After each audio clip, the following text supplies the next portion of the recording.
예수님께서 이 말씀을 하신 자리는 평온한 들판이 아니었습니다. 요한복음 14장은 십자가를 바로 앞에 둔 밤의 말씀입니다. 제자들의 마음은 이미 무너지고 있었습니다. 사랑하던 스승은 떠난다고 말씀하시고 그동안 의지해왔던 모든 질서가 곧 붕괴될 것처럼 느껴지던 순간이었습니다. 불안, 두려움, 혼란이 한꺼번에 밀려오던 자리에서 예수님은 뜻밖의 말씀을 하십니다. 평안을 너희에게 끼치노니. 이 평안은 상황이 좋아져서 주어지는 평안이 아닙니다. 문제들이 해결된 뒤에 오는 결과도 아닙니다. 오히려 모든 것이 더 나빠질 것이 분명해 보이는 바로 그 순간에 주어진 약속입니다. 그래서 이 말씀은 위로처럼 들리지만 동시에 깊은 질문을 던집니다. 도대체 이 평안은 무엇인가? 그리고 어디에서 오는가? 우리는 흔히 평안을 환경의 언어로 이해합니다. 일이 잘 풀릴 때, 관계가 안정될 때, 미래가 예측 가능할 때 평안하다고 말합니다. 그러나 예수님은 전혀 다른 차원의 평안을 말씀하십니다. 내가 주는 평안은 세상이 주는 것과 같지 아니하다. 다시 말해, 이 평안은 외부 조건에 의존하지 않습니다. 오히려 조건이 무너질 때 드러나는 평안입니다. 제자들은 이 말을 이해하지 못했을 것입니다. 곧 스승을 잃게 될 사람들에게 흩어지고 도망칠 사람들에게 근심하지 말라, 두려워하지 말라는 말씀은 현실과 동떨어진 말처럼 들렸을 수 있습니다. 그러나 예수님은 그들의 마음 상태보다 더 깊은 것을 보고 계셨습니다. 그들이 겪게 될 사건보다 그 사건을 견뎌야 할 마음의 중심을 보고 계셨습니다. 성도의 평안은 감정의 안정이 아닙니다. 흔들리지 않는 멘탈도 아닙니다. 성경이 말하는 평안은 관계에서 오는 평안입니다. 하나님과의 관계가 끊어지지 않았다는 확신, 그분의 손에서 벗어나지 않았다는 믿음에서 흘러나오는 평안입니다. 그래서 이 평안은 눈물과 함께 존재할 수 있고 두려움 속에서도 사라지지 않습니다.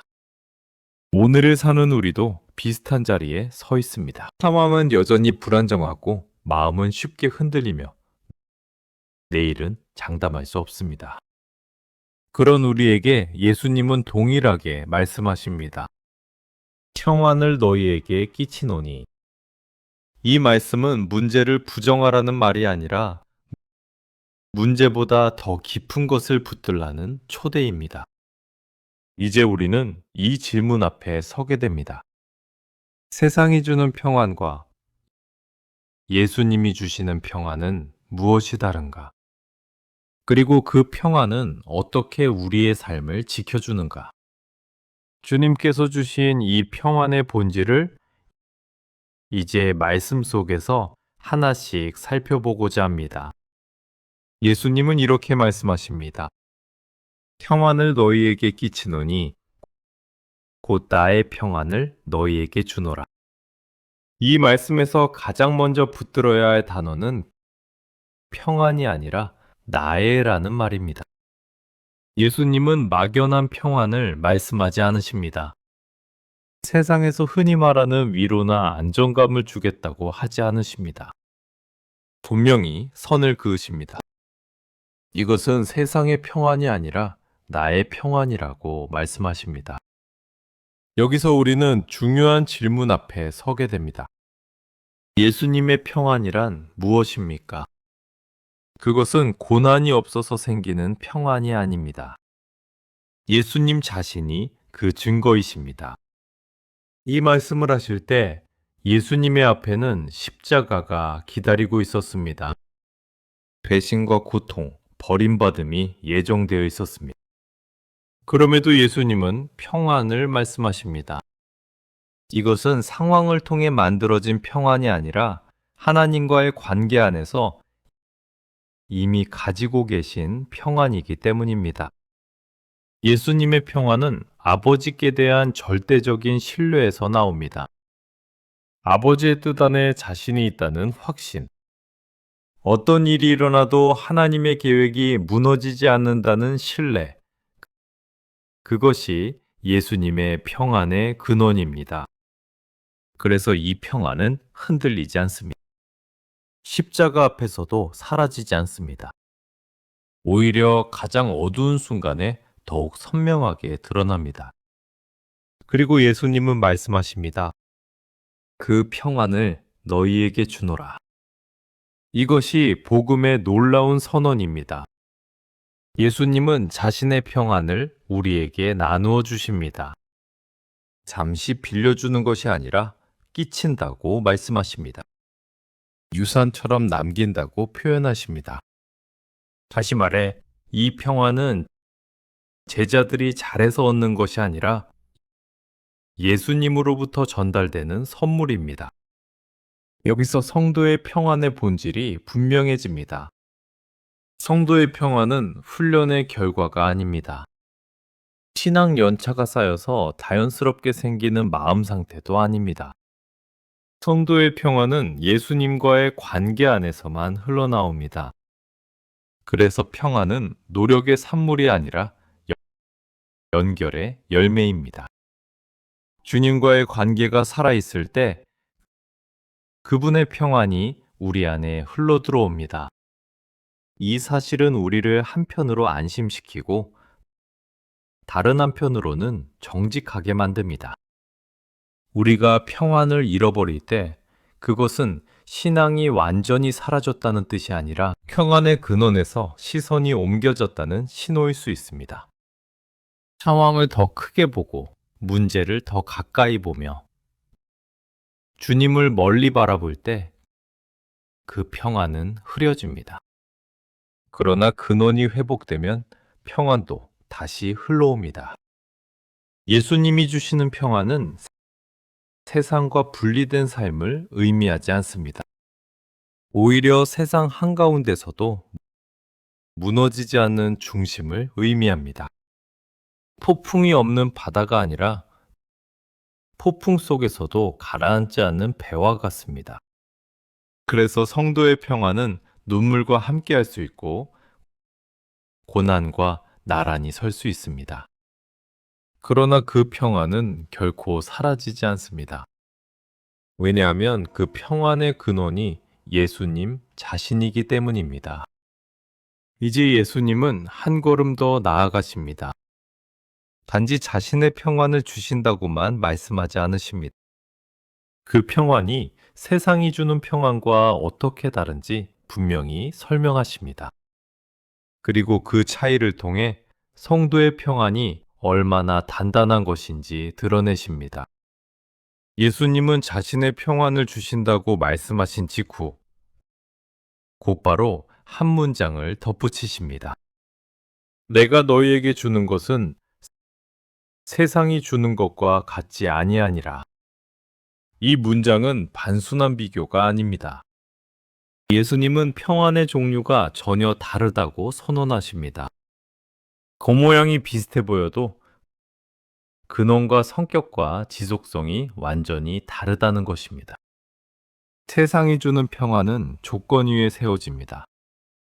문제가 잠잠해질 때, 상황이 안정될 때, 예측 가능한 미래가 보일 때 사람은 잠시 안도합니다. 그러나 그 평안은 조건이 흔들리면 함께 무너집니다. 그래서 세상의 평안은 늘 불안합니다. 지켜야 하고 유지해야 하며 잃어버릴까 두려워해야 합니다. 세상의 평안은 소유하는 순간부터 상실의 공포를 함께 가져옵니다. 반면 예수님이 주시는 평안은 조건을 요구하지 않습니다. 오히려 조건이 무너질 때 드러납니다. 제자들의 상황이 바로 그랬습니다. 곧 체포와 흩어짐, 실패와 두려움이 기다리고 있었습니다. 그런데도 예수님은 그들에게 평안을 약속하십니다. 이는 그 평안이 상황과 무관하다는 가장 분명한 증거입니다. 이 차이를 이해하지 못하면 우리는 신앙 안에서도 끊임없이 평안을 오해합니다. 일이 잘 풀리면 하나님께 감사하고 일이 꼬이면 평안이 깨졌다고 말합니다. 그러나 예수님은 평안을 그렇게 정의하지 않으십니다. 예수님의 평안은 흔들리지 않는 외부 환경이 아니라 흔들려도 무너지지 않는 내부 중심입니다. 세상의 평안은 문제를 제거하려 하지만 예수님의 평안은 문제를 통과하게 합니다. 세상의 평안은 고난을 피하게 하지만 예수님의 평안은 고난 속에서도 마음을 지켜줍니다. 그래서 성도의 평안은 싸움이 없는 상태가 아니라 싸움 중에도 잃지 않는 마음의 중심입니다. 여기서 우리는 중요한 사실 하나를 더 붙들어야 합니다. 예수님의 평안은 감정 조절이 아닙니다. 두려움을 느끼지 않는 초연함도 아닙니다. 제자들은 실제로 두려워했고 흩어졌으며 실패했습니다. 그럼에도 불구하고 그들의 믿음은 완전히 무너지지 않았습니다. 왜냐하면 그들 안에 예수님이 주신 평안의 씨앗이 남아 있었기 때문입니다. 이 평안은 성도를 현실에서 도피시키지 않습니다. 오히려 현실을 정직하게 살게 합니다. 아픔을 아픔이라 말할 수 있게 하고 두려움을 두려움이라 인정하게 하면서도 그 감정이 삶의 주인이 되지 않게 합니다. 이것이 예수님의 평안이 가진 능력입니다. 그래서 예수님은 굳이 말씀하십니다. 세상이 주는 것과 같지 아니하니라. 이 구분을 분명히 하지 않으면 우리는 예수님의 평안을 세상의 평안으로 착각하고 결국 실망하게 됩니다. 그러나 예수님의 평안이 무엇인지 알게 되면 상황이 바뀌지 않아도 마음이 지켜지는 은혜를 경험하게 됩니다. 이제 예수님은 이 평안이 삶에 어떤 결과를 가져오는지 말씀하십니다. 그 결과는 단순한 위로가 아닙니다. 실제로 우리의 마음을 어떻게 지켜주는지, 어떤 상태로 우리를 이끄는지를 분명히 선언하십니다. 그리고 그 선언이 바로 다음 말씀입니다. 너희는 마음에 근심하지도 말고 두려워하지도 말라. 예수님은 마지막으로 이렇게 말씀하십니다. 너희는 마음에 근심하지도 말고 두려워하지도 말라. 이 말씀은 감정 통제를 명령하는 말씀이 아닙니다. 걱정하지 말라는 가벼운 위로도 아닙니다. 예수님은 제자들의 마음을 모르고 하신 말씀이 아닙니다. 오히려 그들의 근심과 두려움을 누구보다 정확히 알고 계셨습니다. 그럼에도 이 말씀을 하신 이유는 하나입니다. 그 근심과 두려움이 마음의 주인이 되지 않게 하시기 위함입니다. 근심과 두려움은 사라지지 않을 수 있습니다. 성경은 성도가 아무런 불안도 느끼지 않는 존재라고 말하지 않습니다. 예수님의 제자들조차 이 말씀 이후에 실제로 두려워했고 도망쳤고 실패했습니다. 그러나 중요한 것은 그들의 감정이 아니라 그 감정이 그들의 삶을 완전히 지배하지는 못했다는 사실입니다. 이것이 예수님이 주신 평안의 실제적인 결과입니다. 예수님의 평안은 근심을 제거하는 힘이 아니라 근심을 한계 안에 가두는 힘입니다. 두려움을 없애는 능력이 아니라 두려움이 더 이상 인생의 방향을 결정하지 못하게 하는 능력입니다. 그래서 성도의 평화는 감정의 부재가 아니라 감정 위에 서 있는 마음의 질서입니다. 마음에라는 표현도 중요합니다. 예수님은 상황을 향해 말씀하지 않으시고 제자들의 마음을 향해 말씀하십니다. 세상은 늘 근심할 이유를 제공하지만 예수님은 그 근심이 마음 깊은 곳까지 내려가 자리를 잡지 못하게 하십니다. 혐오는 마음을 지키는 울타리입니다. 그래서 성도의 평화는 외부 세계를 통제하는 것이 아니라 내부 세계를 보호합니다. 여기서 우리는 중요한 전환을 보게 됩니다. 예수님은 제자들의 상황을 바꿔주지 않으셨습니다. 대신 제자들이 상황을 통과할 수 있는 마음을 주셨습니다. 십자가는 피할 수 없었고 흩어짐도 예정되어 있었습니다. 그러나 그 모든 것을 지나 다시 일어설 수 있는 힘이 바로 이 평안이었습니다. 이 평안은 성도를 무감각하게 만들지 않습니다. 오히려 더 정직하게 울게 하고 더 깊이 기도하게 하며 더 겸손하게 하나님께 매달리게 합니다. 근심하지 말라는 말은 울지 말라는 뜻이 아닙니다. 두려워하지 말라는 말은 약함을 인정하지 말라는 뜻도 아닙니다. 그 모든 감정 속에서도 하나님과의 관계가 끊어지지 않게 하겠다는 약속입니다. 그래서 성도의 평화는 늘 십자가를 통과합니다. 예수님의 평화는 고난을 피해가는 길이 아니라 고난을 지나 부활로 가는 길 위에 있습니다. 이 평안을 가진 사람은 넘어질 수는 있어도 길을 잃지는 않습니다.